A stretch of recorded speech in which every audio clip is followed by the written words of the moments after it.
let's start with this. What are the real challenges in modern dating right now?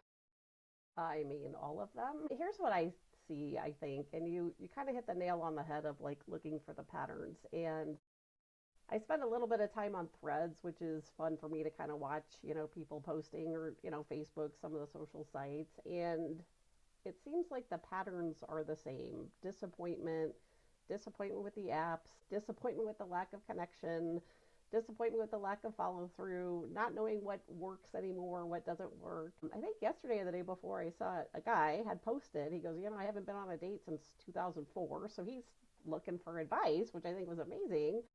How do women feel about flowers on a first date? And I had responded. There was, a lot of responses, but I think one thing to keep in mind is that it's women are not a one size fits all. Number one, and then what used to pass for dating or the ways of dating, and I say in the olden days.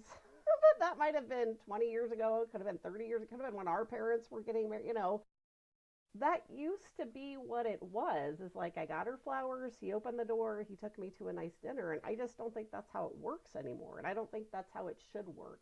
I kind of like commented back and I was like, women aren't working for looking for flowers, we're looking for like emotional maturity and like doing what you say you're going to do and like paying attention and like being connected. So I do think there we are in a I think we're in just a shift overall of like all of it. We've had our run with the apps.